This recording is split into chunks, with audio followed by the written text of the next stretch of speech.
Iman yang tidak berbelit-belit. Bacaan dari Kolose 2 ayat 16. Sebab itu janganlah membiarkan orang menyalahkan kalian mengenai makanan atau minuman, atau mengenai hari-hari raya keagamaan. Aku akan bacakan dari buku Max Lucado. Waktu tidur bukan waktu baik bagi anak-anak. Tidak ada anak yang dapat mengerti pendapat bahwa sebaiknya pergi tidur sewaktu masih ada tenaga di tubuh atau masih ada jam-jam tersisa dari satu hari. Anak saya tidak berbeda. Beberapa malam yang lalu, sesudah sekian keberatan dan keluhan yang tak terhitung banyaknya, akhirnya putri-putriku memakai baju tidurnya. Ada di tempat tidur dan di atas bantal mereka. Saya diam-diam masuk kamar mereka untuk memberi ciuman terakhir. Andrea yang berumur 5 tahun masih belum tertidur. Sesudah saya cium dia, ia membuka matanya untuk kali terakhir dan mengatakan, "Saya tidak sabar menunggu sampai saya bangun lagi." Kalau saja kita masih bersikap seperti anak 5 tahun. Kegemaran untuk hidup yang begitu sederhana yang tidak bisa menunggu sampai hari esok. Filsafat hidup yang mengatakan bermain banyak, tertawa banyak, dan tinggalkan segala kekhawatiran pada Bapamu. Sumur optimisme yang tak berdasar yang dibanjiri oleh sumber iman yang tak habis-habisnya. Tak heran bahwa Yesus mengatakan kita harus memiliki hati seorang anak sebelum kita dapat masuk ke kerajaan sorga. Saya suka sekali G.B. Phillips menerjemahkan ajakan Yesus untuk bertindak seperti anak. Yesus memanggil seorang anak kecil ke sisinya, lalu meletakkan dia di tengah-tengah. "Percayalah kepadaku," katanya.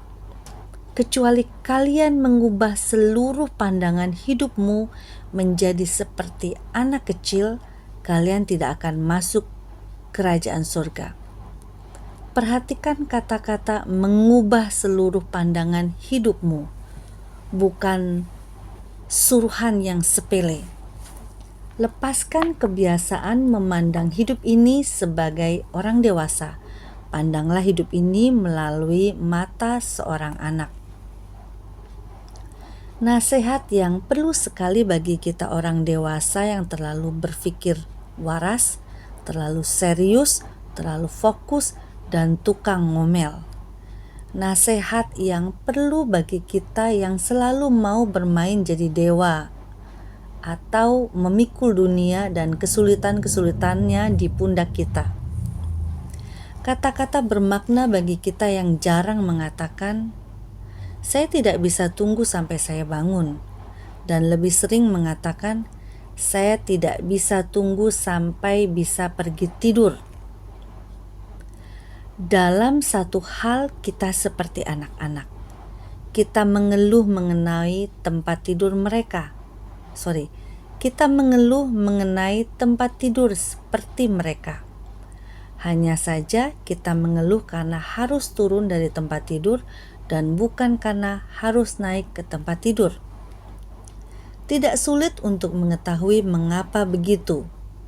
Siapa yang berdebar-debar hatinya karena akan bangun ke dalam dunia kebanyakan orang, dunia yang dikuasai batas waktu, kemacetan lalu lintas, bos yang marah-marah, dan jalanan-jalanan yang macet dan lautan manusia.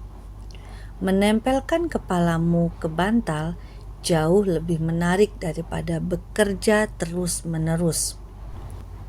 Menjadi orang Kristen adalah pekerjaan berat, seharusnya tidak sulit.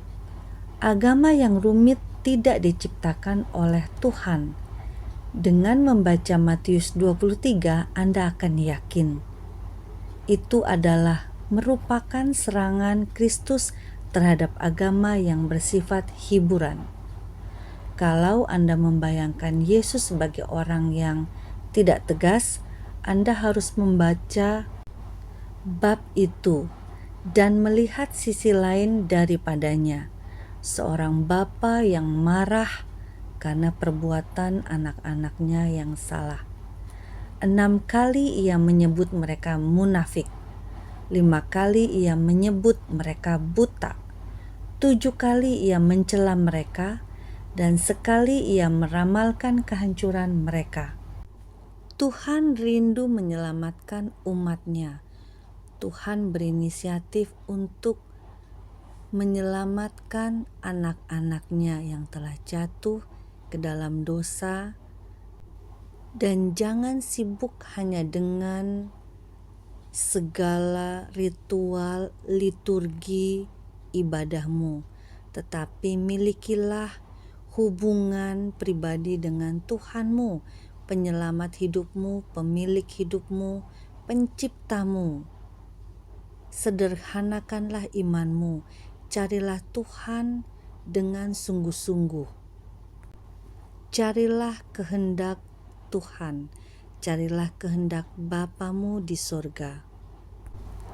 Milikilah waktu berdua saja dengan Tuhan di dalam doamu. Ucapkanlah syukur kepada Tuhan dan fokuslah kepada esensi mengapa engkau diciptakan oleh Tuhan. Carilah Tuhan, carilah kehendak-Nya. Mintalah perkenanan Tuhan. Milikilah relationship yang manis bersama dengan Tuhan. Jangan hanya sibuk dengan iman yang berbelit-belit dengan segala ritual liturgi, tetapi carilah kehendak Bapamu di sorga. Fokuslah pada Tuhan penciptamu. Sederhanakanlah imanmu seperti hati seorang anak yang fokus pada yang penting. Rindukan Tuhanmu. Saya tidak sabar menunggu sampai saya bangun lagi. Kata-kata iman seorang anak. Alasan mengapa Andrea dapat mengatakannya ialah karena dunianya begitu sederhana dan indah. Ia bermain banyak, ia tertawa banyak, dan ia meninggalkan segala kekhawatiran pada ayahnya. Dan kita pun milikilah hati seperti seorang anak. Tinggalkan segala kekhawatiran kita kepada Bapa di sorga. Tuhan akan campur tangan. Percayalah, milikilah iman yang teguh. Tuhan adalah our firm foundation. Mari kita berbuat seperti itu. Menjadikan Tuhan pusat hidup kita. Biarlah iman kita seperti anak-anak yang murni, iman yang sederhana tetapi strong, melekat pada Tuhan sebagai pusat hidup kita. Tuhan Yesus memberkati.